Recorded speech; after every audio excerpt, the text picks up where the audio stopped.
Who's ready to be personally victimized by Olivia? Hey everybody, my name is Caleb and welcome back to my channel. Sorry if there's a lot of background noise. I don't know why, but it seems like literally every single person alive is driving on the road right by my apartment today. So if you hear cars and sirens and stuff in the background, I'm sorry about that. I will try my best to cut as much of that out as I can, but just wanted to put that out there. But anyways, today we're gonna be reacting to Olivia Rodrigo's sophomore album titled Guts. Based on the cover art for Guts as well as the content of her first two singles, I think this is gonna kind of be a continuation of Sour, but it's just gonna be a little bit more matured, a little more grown up, which isn't a bad thing by any means because I personally love Sour. I think it is such a great album. I still listen to it all the time. So I'm really curious to see if she makes any sort of parallels to Sour, and I guess just in general, I'm super excited for this album. I really enjoy Olivia's music. I've enjoyed the singles she's put out so far. So even before going into this project, I know I'm going to enjoy it. So that's always something exciting to look forward to. But with all that being said, let's go ahead and jump into this album reaction. All right, so I just pulled up the album on my phone. It is 12 tracks. It has a runtime of 39 minutes and 18 seconds. So a really solid length project. And I already mentioned it, but the two tracks I've already heard are Bad Idea, Right, and Vampire. The one track that's really catching my attention right now is The Grudge. Just based off the title alone, I feel like this track could go in so many different directions. So that's gonna be the track I claim going into this project. We'll see if that holds up once I listen to everything. But yeah, let's go ahead and start with the first track titled All American Bitch. I pay attention to things that most people ignore. Girl, it's the Pisces in you, I feel you. As a fellow Pisces.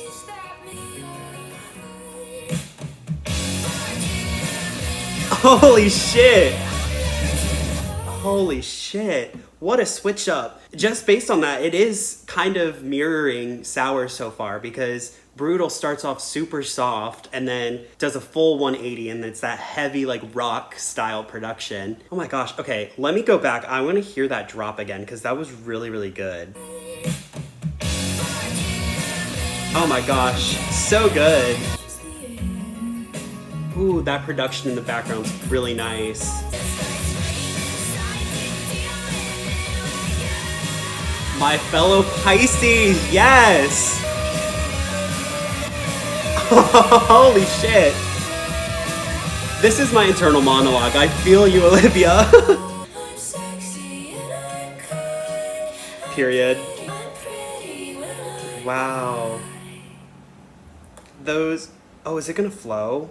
Hang on, before we get into that, the vocal layering at the end of that was absolutely beautiful. Gosh, I feel like I don't even have like that much to say about this because the whole time I was just sitting there like, holy shit, I can't believe this is happening. Like, I can't believe we're listening to new Olivia music. I know I already mentioned it, but when Olivia said stuff like, I pay attention to things that most people ignore, and I feel for your every little issue, I know just what you mean. And like, I'm the eternal optimist, I scream inside to deal with it. Like, oh my God, so relatable.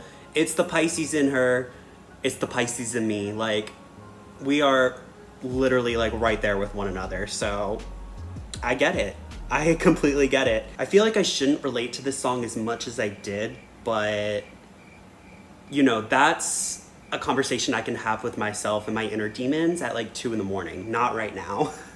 But yeah, overall, I really enjoyed this track as an opener. I feel like it had a lot of great energy. And just looking at the track list, I feel like this is a really good setup for Bad Idea, Right? And then into Vampire. Especially with her saying in this song, I know my age and I act like it. Just knowing the content of Bad Idea, Right? And Vampire and how that is a theme through those two songs as well. Like, I feel like chronologically, it makes sense the way she set this up so far. Okay, I'm gonna go back a little bit and I wanna see if this flows into the next track because it sounded like it did, but I could be dumb. Oh my God, it flowed! That was so cool. Literally, it sounded like knocking on the door and her opening up and be like, oh, hey. I love when a project flows and it just helps to lay out the story. That is amazing. Anyways, I already said it, but I've already heard Bad Idea, Right? I really enjoy it. It's a really fun song to listen to. So let's go ahead and bop out for a minute. Can't hear my thoughts, I cannot hear my thoughts. Fuck it, it's fine. Such a good production move there. I'm sure I've seen much hotter men, but I really can't remember when. Oh my gosh, it's so funny. The songwriting on this track in particular is just so entertaining to listen to because she's so carefree with it, and like you can tell that she just had a lot of fun writing this track, and it really translates well in the song. And I love the like sing talking that she does in the verses because it feels like she's on a phone call or like a FaceTime with you, and she's walking you through this absolute shit show of a night that she's having, and it paints a really great picture in your head. So again, it's just really, really fun to listen to. I'm picturing the music video too, and the music video is so good. Can't two people reconnect? I only see him as a friend. The biggest lie I ever said.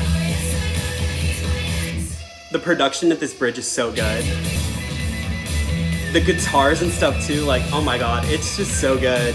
And this fun little outro moment, like, overall, this is just such a well-written and like put together song. Like, such a great choice for a single in my opinion. Also, I feel like this was a really great single to follow up Vampire because content-wise, Vampire is a lot heavier, but this song is just really light and carefree. So I feel like it really showed the versatility that Olivia had going into this project. She can have her more serious moments like Vampire, but then she can also have fun and let loose like she does in Bad Idea Right. All right, let's go ahead and listen to track number 3, Vampire. This is, again, the other song I've heard. I did do a reaction video to the song and the music video, so if you want to check that out, I will make sure to link that on one of the sides up here. I won't spend too much time on this song, so we're just gonna sing along and have a good time. I love the piano at the beginning of this song. I also feel like this song is a really good parallel to Driver's License because they're both track 3, and they're both songs that kind of start off as ballads, but then halfway through they kind of do a switch up, they pick up, and they have like a big moment in the bridge outro sort of deal. And content-wise, I feel like this is a matured version of Driver's License. And kind of like what I was saying about the album covers, Sour is kind of a light purple, whereas Guts is a dark purple to kind of show that the topics are going to be a little bit darker, they're going to be a little bit more mature. And I feel like Vampire really reflects that, especially when you compare it to Driver's License. Anyways, let's get back to actually listening to the song since we haven't done that yet. I feel like this song really showcases Olivia's vocals too. Deep into me, bloodsucker. Like the control in her voice there is insane. The emotion in her voice. You can't love anyone cause that would mean you had a heart. Cause Tiger thinks the kind of thing I'll never understand. Bloodsucker, fame fucker, goddamn vampire.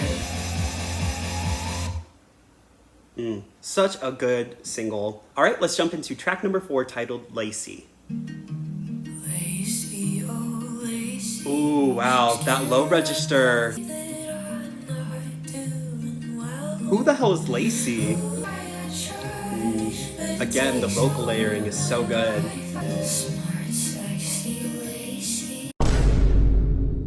Olivia's calling Miss Lacey sexy? Girl, what is going on?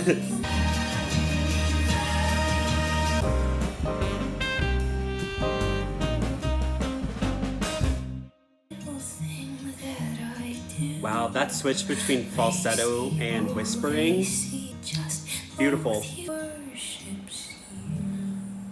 Okay, I need to figure out who the hell is Lacey? Miss Olivia really said... Okay, let's look up the genius for this, just to get some clarification. Lacey, the 4th track of Guts, sees Olivia blur the line between envy and homoeroticism. In one lens, Rodrigo embraces her inferiority complex by personifying the beauty of women she's intimidated by in this Lacey character. Similar to Jealousy, and Obsessed, Olivia succumbs to her habit of comparing herself to other women to an extent so extreme that it seems like a crippling romantic obsession. Alternatively, Olivia is detailing her very literal romantic obsession with an actual woman. While Rodrigo herself has never explicitly clarified her sexuality, it is possible that the song is an ode to a literal woman. In a September 2023 interview with The Guardian, Rodrigo reaffirmed that she doesn't like to clarify who or what her songs are about. Regardless, the song has been adopted by many fans as a queer anthem. I mean, that definitely makes sense. I understand like both perspectives of that just looking at the lyrics. It was a really interesting song to just sit and absorb and like really sit and read through the lyrics. I feel like it was a really nice ballad moment, especially since the first 3 tracks kind of have bigger production moments. All right, and we're picking back up again. Ooh, what a line.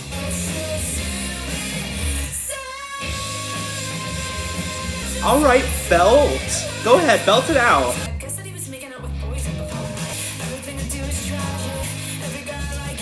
Oh my god, she did not. Holy shit, she did not just say that. She said, I talked to this hot guy, swore I was his type, guessed that he was making out with boys like the whole night. Everything I do is tragic. Every guy I like is gay. She said what she had to say, and I love that for her. But I just wasn't ready for that. I really like the structure of the chorus. Ooh, slowing it down. Oh my god, the production there was awesome. I love that. Oh my god, I absolutely loved that song. Especially the outro. Thought your mom was your wife, line 1. Called you the wrong name twice, line 2. Can't think of a third line, line 3. And then she just goes into saying la la la la la because like she can't think of anything else to say. That is so clever and so funny and so relatable too. God, Olivia, this song, again, was a little bit too relatable. Every day that I'm alive, it's social suicide. Don't let me out at night. I'm shocked I'm still alive. Like, girl, how the fuck did we get here? What the fuck are we doing? I don't know anything. We're just here. We're existing. We're floating in space on a big ass rock. Like, that's how it feels sometimes. I wasn't homeschooled when I was in high school, but I still feel like this song is really relatable, especially like coming out of the pandemic. Like being away from people for so long, I felt like I had no idea how to act once things started opening up again and I was able to go back out in public. It was such a weird transition having to go from everything being virtual to all of a sudden everything being back in person again. And in that regard, I feel like this song is so relatable, just like not knowing how to interact with other people, and you feel like you fuck up every interaction you have with those around you, and thus it causes you to have social suicide. Like you're basically sabotaging yourself by going out and interacting with other people because you don't know how to interact with other people. So I really enjoyed this song. I enjoyed the little switch ups it had and just the little quirky things it had that really made it stood out to me. All right, we're on track 6 now. I can't believe like we're already at the halfway point, but this one is Making the Bed.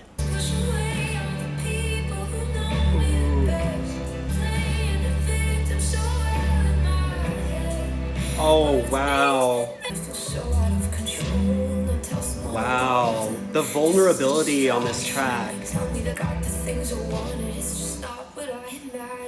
That line specifically, I got the things I wanted, it's just not what I imagined. I'm assuming that's about her, pursuing acting and singing and becoming successful, but it just wasn't what she imagined because with the praise, there is the criticism. I'm not famous by any means, so I can't say this with like 100% certainty or accuracy, but it is not easy to be famous, especially in the day of like cancel culture and just mass media. I just can't imagine the kind of pressure that would put on you to have so many people know every little detail about you, to criticize or praise every little thing that you do. Like that is just absolutely insane to think about. That kind of encapsulates this whole song in general. Like Olivia is just looking at her life and realizing that like she has fame, but with the fame there are those drawbacks, and she feels bad for having reservations about being commercially successful. But at the same time, it is hard, especially at such a young age, at such a young formative age, to gain this level of success and fame that she has. It's got to be really tough on you as a teenager and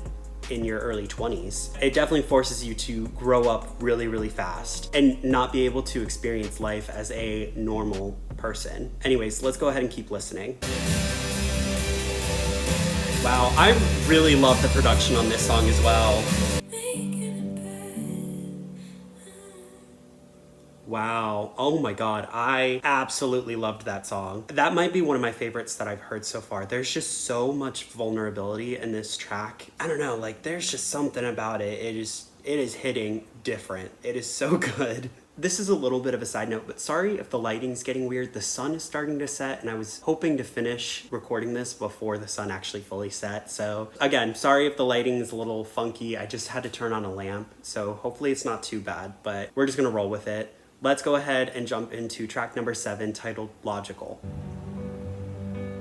Ooh, another ballad.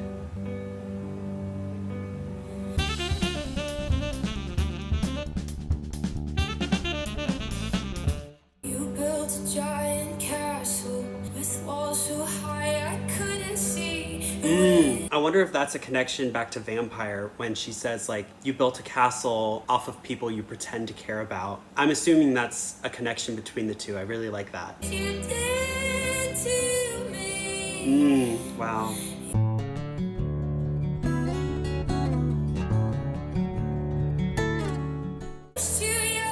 Ooh, wow.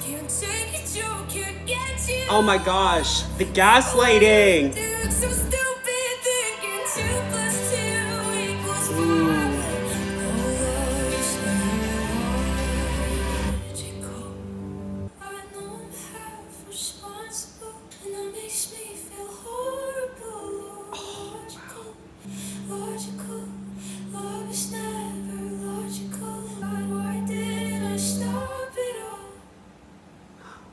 Oh, is that the end?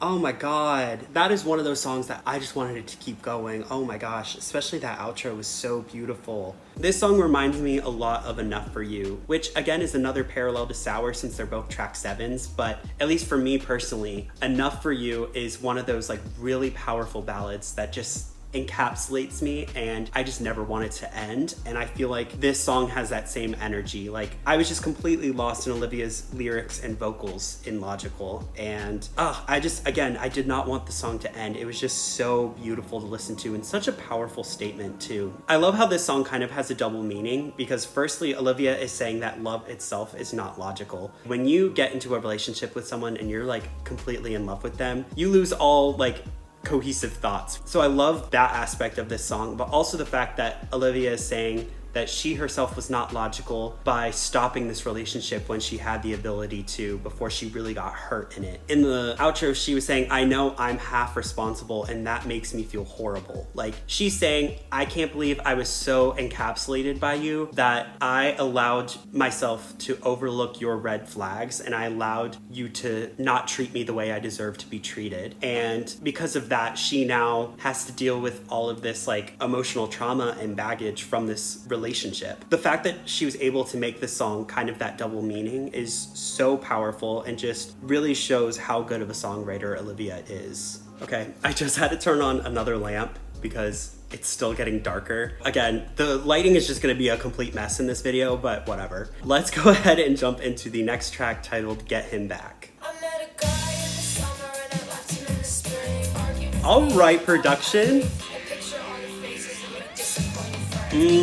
That is so real. She said, yeah, I pour my little heart out, but as I'm hitting send, I picture all the faces of my disappointed friends. If you're dating someone and literally all of your friends do not like that person, that should tell you something, because that probably means that you are not seeing some red flags that they all are, and you really need to take that into account before you like fully commit to someone. Sorry, I had to pause and fix my lighting yet again. You would think that someone who's made YouTube videos for well over a year would know how to properly light their room, but you would be wrong. I still apparently don't know anything about lighting and making a video look actually good. So what do you gotta do?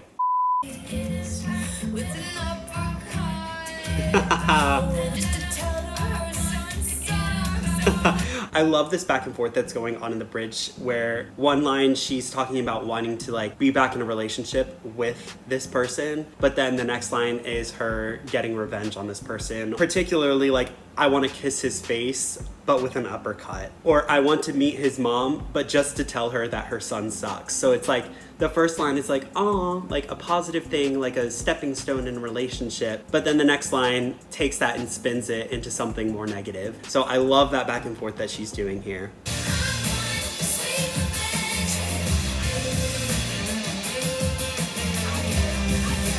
All right, and that was Getting Back. Again, I already mentioned it, but I loved the double meaning of this song, where half of it is about her wanting to get back in a relationship with this guy, but the other half is her wanting to get revenge on this guy for treating her so badly in this relationship. So yeah, I definitely enjoyed that aspect of this song. I don't think it's my favorite song from everything I've heard so far.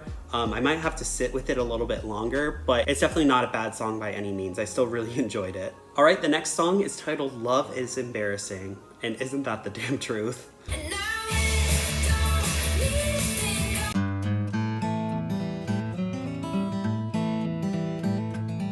It started World War III. Jesus,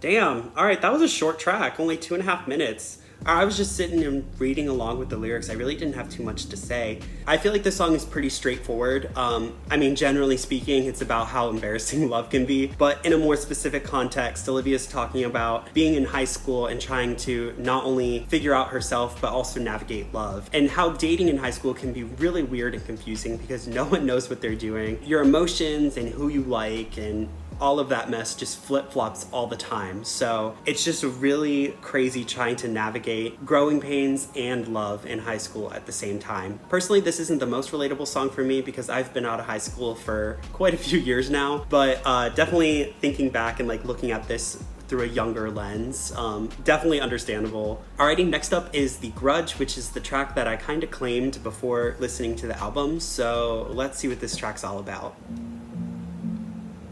Ooh, this is already sounding like a sad ass ballad. I'm here for it.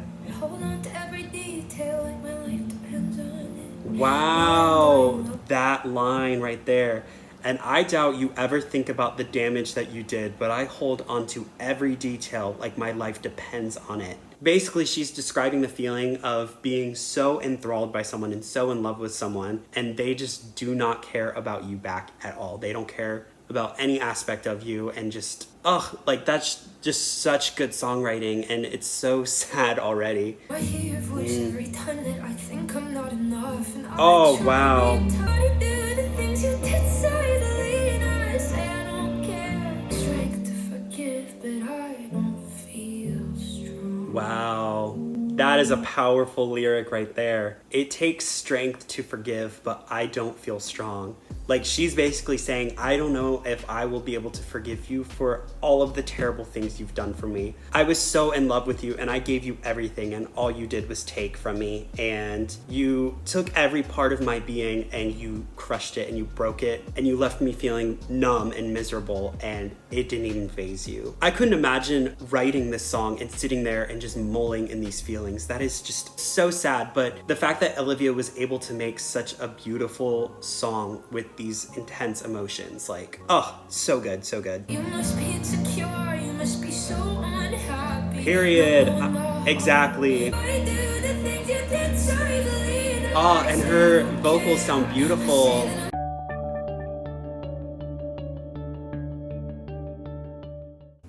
take strength to forgive, but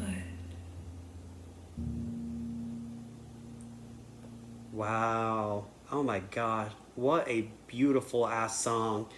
And especially that outro too, like with everything that she laid out in the first like 2/3 of the song. And then at the very end, she's saying, I try to be tough, I try to be mean, but even after all this, you're still everything to me. And I know you don't care, I guess that's fine, but you know I can't let it go, I've tried. Even after all the shit that this person put Olivia through, she still cares about them. And it makes her feel even worse that she's not able to get over this person who basically just discarded.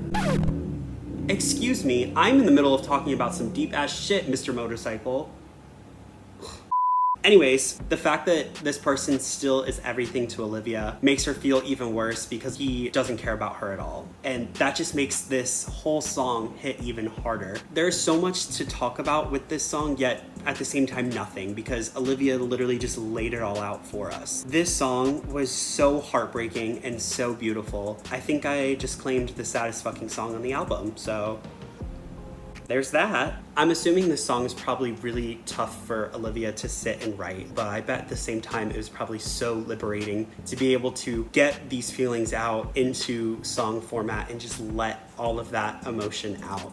And I love when artists do that. I love when artists really put everything into their music and they just really showcase the struggles and the humanity in them. I feel like that track is like the pinnacle of humanity and heartbreak in this album. All right, we're picking back up a little bit. Ooh, no. No. No, don't do this to me, Olivia. Oh, no. No, I can't. I mean, yes, let's dig deep, but also fuck. Oh, God. That's gonna bring up a lot of bad shit. Ooh. Wow, the vocals.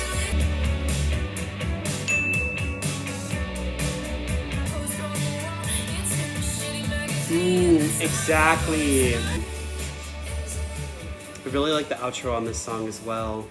God, that song was a little too relatable. After the last two songs, I feel extremely numb on the inside. Like,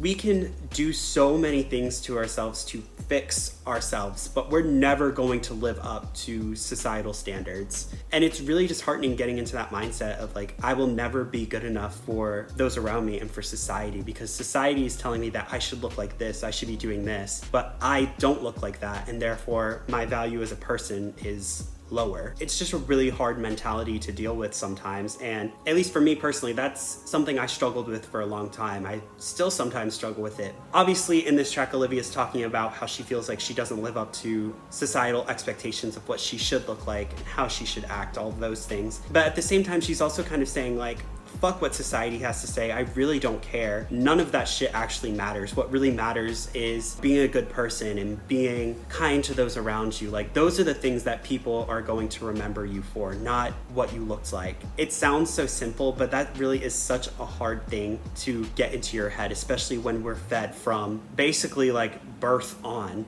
that your looks matter, and that's like the biggest thing that matters. And truthfully, that is not the case. Again, it's how you interact with those around you. It's how you are as a human being, like your core values, your kindness, how you express yourself to others, how you treat others. Like, those are the things that really matter at the end of the day. And I feel like that's kind of the message we're supposed to get from this song, or at least that's the message that I'm getting from this song, is that, you know, no matter what you do, like, society is going to be pushing this one narrative, and you should just say fuck it to that narrative, and you should do what makes you happy, look the way that you want to look, express yourself how you want to express yourself, and, you know, those are the things that really matter the most. Alrighty, let's go ahead and jump into the last track on this album, titled Teenage Dream. And interestingly enough, now that I'm seeing the title of this, I wonder if there's going to be some sort of parallel to Brutal, because in Brutal she mentions Teenage Dream. I also think it's kind of an interesting parallel, like how she mentions Teenage Dream in the first song on her first album, and now Teenage Dream is the last song on her second album. I wonder if that's maybe some sort of like closure, like full circle moment that's going to happen. We'll see if I shut up and listen. So let's go ahead and listen.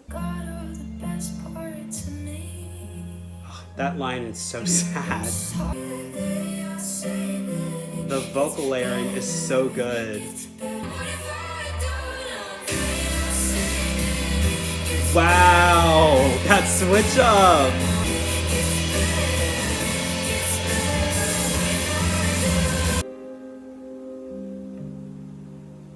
Is that the end?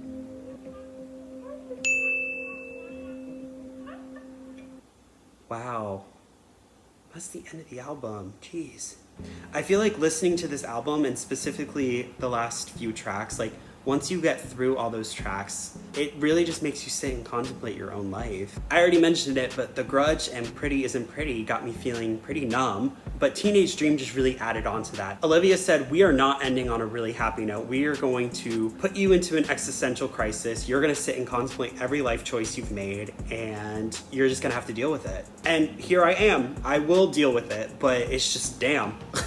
It's a lot to process right now. I really, really enjoyed that as the closing track. I feel like it really sums up everything that Olivia talked about in this album. Throughout this album, she talked a lot about growing up in the spotlight and how it really affected her. And this song is kind of like a look back on her last year as a teenager, her being 19, and her kind of wondering, like, am I going to look back on my teenage years and regret everything I did? Am I going to look back and wish I had done things differently, or that things turned out differently? This is a really introspective closer, and it really encapsulates all the different feelings and topics that Olivia explored throughout this album. Alrighty, well, we have reached the conclusion of Olivia's sophomore album, Guts. Overall, I have to say I really enjoyed this project. I know that the sophomore curse or sophomore slump is a reoccurring topic discussed nowadays with new artists, but I would have to say I don't think Olivia experienced the sophomore slump at all. This album definitely lives up to the hype and the expectation that Olivia has set with Sour. Sonically, I thought this album was very cohesive. I actually think this album might be even more cohesive than Sour was,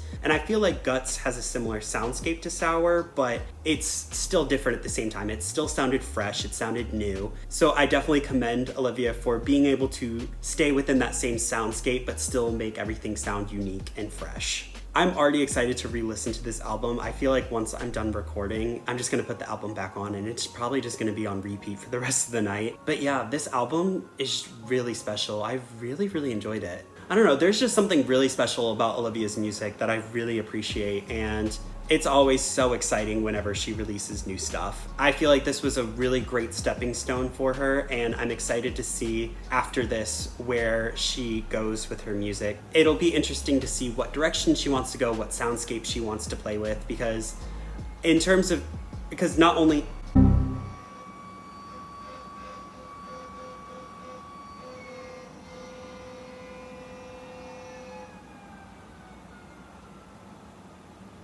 I'll wait. Thank you. Anyways, I was saying that, like, I'm curious to see what direction she goes in for her third project, because not only was she growing up when she made Sour and Guts, but she was also learning how to be an artist. She was trying to figure out what kind of soundscape she enjoyed, what sonically worked for her, and so I'm excited to see her continue to expand on that even more in the future as she continues to figure things out for herself. Anyways, I've been rambling on for way too long now, so I'll go ahead and get into my ranking. I have no idea how the hell I'm gonna rank this album, so good luck to you, Caleb, while you're editing. But anyways, here is my ranking for the album. This is based on my first few listens. It's obviously gonna change the more I listen to the album and as different things resonate with me. So yeah, this is where I'm at with it right now. Let me know your ranking in the comments down below. And on that note, I'm gonna go ahead and wrap up this video. Thank you so much for watching. If you enjoyed, please make sure to like, share, and subscribe. Also, feel free to follow me on my other social media platforms. Those are gonna be linked in the description box down below. Again, thank you so much for watching. Please stay safe out there, and I'll see you in the next video.